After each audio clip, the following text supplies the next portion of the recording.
Humanity is trapped in a relentless dance, chasing pleasure, fleeing pain, clinging to comfort, and trembling at uncertainty. But what if the key to freedom isn't changing the dance, but waking up from the dreamer who believes they're dancing at all?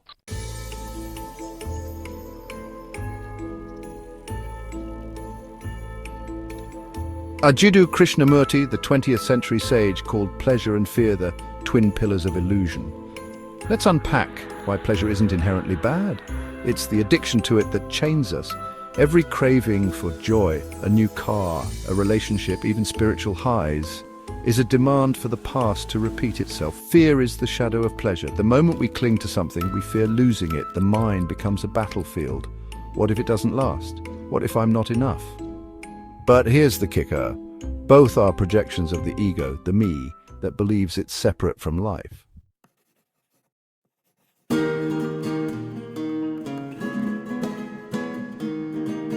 Enter self-inquiry, a scalpel for the ego.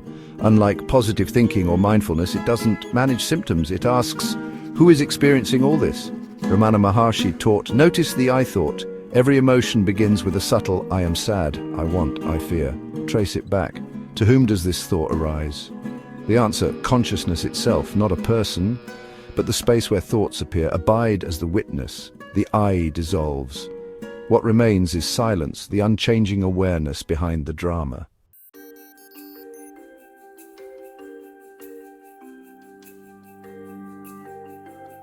Modern neuroscience backs this up. The default mode network, the brain's ego center, lights up during craving, fear, and self-judgment. Self-inquiry quiets this network, activating the insula, which is awareness of bodily sensations, and the prefrontal cortex, which brings clarity. Krishnamurti's insight aligns. Observation without judgment is total freedom. When you stop labeling experiences as good or bad, you step out of the pleasure-fear loop. Take Sarah, a recovering addict. I used shopping to numb loneliness. Self-inquiry revealed the loneliness wasn't mine, it was just energy passing through. Now I watch cravings rise and fall without acting.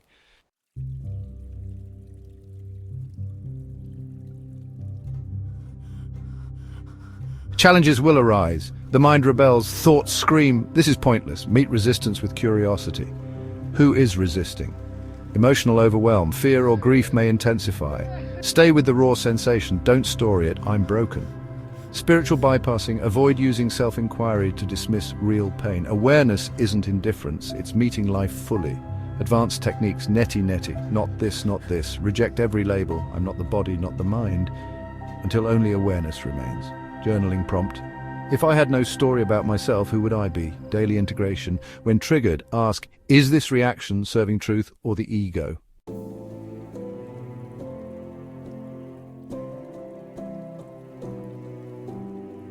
Living from self-inquiry isn't about becoming enlightened, it's about showing up fully human. When pleasure arises, enjoy it without clinging. When fear knocks, greet it as a teacher. You're no longer a leaf in the wind of emotion, but the sky itself. When you see that you are the source of both joy and sorrow, you are free.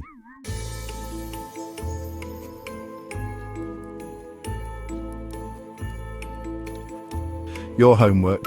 First, daily practice, 10 minutes of self-inquiry, set a phone reminder. Second, community. Share one insight in the comments. What did you discover about your I?